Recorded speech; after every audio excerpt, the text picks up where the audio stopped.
منسوخ کر دیے گئے ہیں। 20 سال بعد ملک سے ہنگامی حالت ختم کر دی گئی ہے، عوام کے تمام بنیادی حقوق بحال کر دیے گئے ہیں اور سول عدالتوں کی بالادستی قائم کر دی گئی ہے۔ صدر مملکت کا تاریخی اعلان۔ جناب اسپیکر، آج مارشل لا اٹھانے کے اعلان کے ساتھ چند احکامات جاری کیے جائیں گے۔ ان احکامات میں سے ایک حکم کے مطابق موجودہ آئین اپنی تمام شقوں سمیت کلی طور پر بحال ہو۔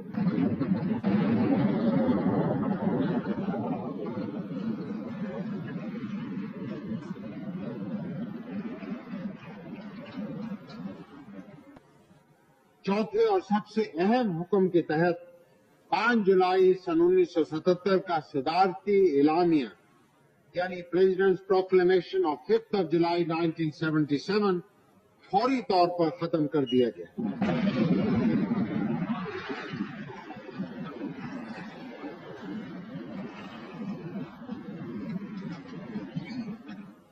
مارشل لا کے اٹھائے جانے کے ساتھ ساتھ مجھے 9 کروڑ عوام کی صلاحیتوں پر پورا یقین، مجھے ان کے جذبہ حریت پر فخر، مجھے ان کے احساس جمہوریت پر پورا اعتماد ہے۔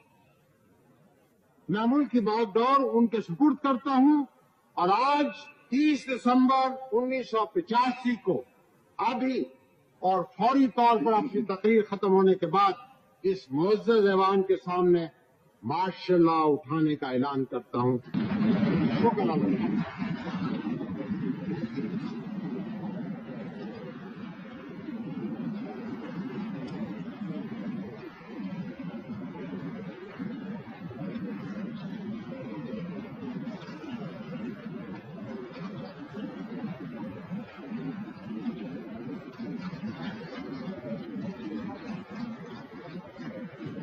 الیکشن کمیشن نے آج اسلام آباد میں ایک نوٹیفکیشن جاری کیا ہے جس میں سیاسی جماعتوں کی رجسٹریشن کے لیے درخواست دینے کے طریقہ کار کے مطابق رجسٹریشن کے لیے درخواست اردو یا انگریزی میں تحریری طور پر پارٹی کے انتظامی سربراہ یا سربراہ کی طرف سے ذاتی طور پر یا اس کے کسی مجاز شخص کی طرف سے پیش کی جائے گی۔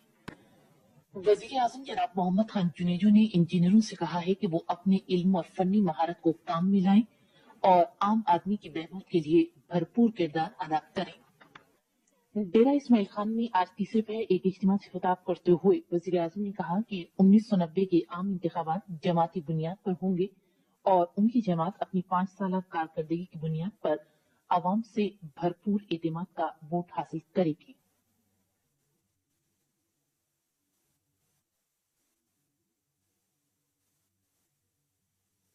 آج قومی اسمبلی کو بتایا گیا کہ ملک میں 1990 تک بے گھر افراد کے لیے 7 مرلہ اسکیم کے تحت 22 لاکھ پلاٹ تیار کیے جائیں گے۔ وزیر اعظم جناب محمد خان جنیجو نے کہا ہے کہ وہ عوام کے مسائل معلوم کرنے کے لیے 4 صوبوں کے اندرونی علاقوں کا دورہ کریں گے۔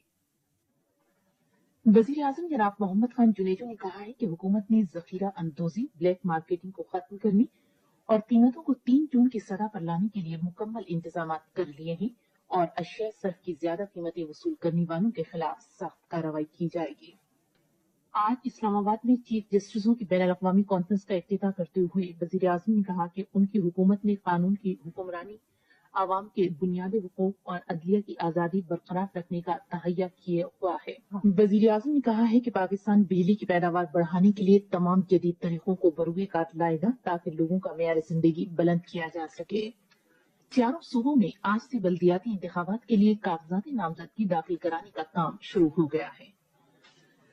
وزیر اعظم جناب محمد خان جنیجو نے کہا ہے کہ اقوام متحدہ کی جنرل اسمبلی کی طرف سے افغانستان کے بارے میں قرارداد کی بھاری اکثریت سے منظوری اس مسئلے کے بارے میں پاکستان کے اصولی موقف کی عظیم فتح ہے۔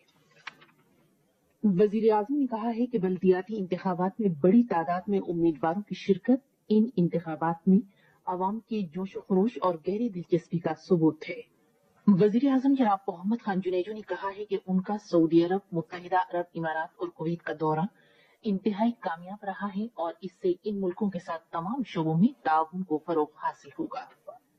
वजीर आजम जनाब मोहम्मद खान जुनेजो ने आज लाहौर में कहा है कि हर शहरी को इलाज मुआवजे की सहूलत की फराहमी मुंतखब हुकूमत की मजबूत तरक्याती हिकमत अमली में सर फहरिस्त रहेगी। वजीर आजम जनाब मोहम्मद खान जुनेजो ने कहा है कि अफगानिस्तान की जंग के आजादी कामयाबी से हमकिनार हो रही है। वजीर आजम जनाब मोहम्मद खान जुनेजो ने आज तीसरे पहर सिडबी पहुंचने पर अखबारी नुमाइंदों को बताया कि अफगान अवाम की तवील जिद्दोजहद कामयाब होने वाली है और पाकिस्तान अफगान अवाम की हिमायत जारी रखेगा। वजीर आजम जनाब मोहम्मद खान जुनेजो अगले महीने ईरान का दौरा करेंगे। अफगानिस्तान के बारे में बिलवास्ता मुज़ाकरात आज जनीवा में शुरू हुए। रावलपिंडी में अफगानिस्तान के बारे में सियासी लीडरों की कॉन्फ्रेंस वजीर आजम जनाब मोहम्मद खान जुनेजो की इस यकीन दहानी के साथ खत्म हो गई कि मसला अफगानिस्तान के तस्फिये में कौमी मफाद को अव्वलियत दी जाएगी। वजीर आजम जनाब मोहम्मद खान जुनेजो ने कहा है कि पाकिस्तान अफगानिस्तान के मसले के हल के सिलसिले में ऐसे समझौते पर ही दस्तखत करेगा। वजीर आजम जनाब मोहम्मद खान जुनेजो ने आज कोयटे में एक इज्तिमा से खिताब करते हुए कहा है कि जनीवा समझौते पर दस्तखत करने का फैसला कौम की ख्वाहिशात और उमंगों को पेश नजर रखकर किया जाएगा। पाकिस्तान ने काबुल इंतजामिया के वक्त के उस बयान को मुस्तरद कर दिया है जो उसने ड्यूरिंग लाइन की कानूनी हैसियत के बारे में दिया था। रावलपिंडी में वजीर आजम जनाब मोहम्मद खान जुनेजो ने कौमी और इलाकाई अखबारात के मुदीरों से मुलाकात की। इस मुलाकात में वजीर आजम ने मुदीरों के साथ इक्तिसादी, कौमी और आलमी अहमियत के उमूर के बारे में तबादला ख्याल किया।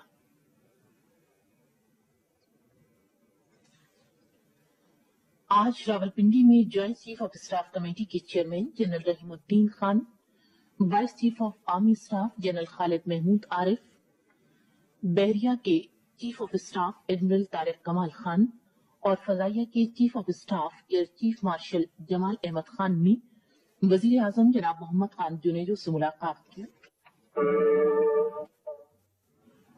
मिस्टर रिचर्ड निक्सन ने आज रावलपिंडी पहुंचने के थोड़ी देर बाद स्टेट गेस्ट हाउस में वजीर आजम जनाब मोहम्मद खान जुनेजो से मुलाकात की। वो कुछ देर वजीर आजम के साथ रहे और बाहमी दिलचस्पी के उमूर पर तबादला ख्याल किया। रात 1:30 बजे कौमी असम्बली से खिताब करते हुए वजीर आजम ने सरकारी पार्लिमानी ग्रुप और आजाद पार्लिमानी ग्रुप के दरमियान 8वें तरमीमी बिल पर समझौते का तारीखी ऐलान किया और कहा कि इस बिल की मंजूरी से माशाअल्लाह हमेशा के लिए उठाने की राह हमवार हो जाएगी। आज रावलपिंडी में वफाकी काबीना का इजलास हुआ। वजीर आजम मोहम्मद खान जुनेजो ने सदारत की। वज़राए ममलकत और सूबाई वज़राए आला ने इजलास में शिरकत की।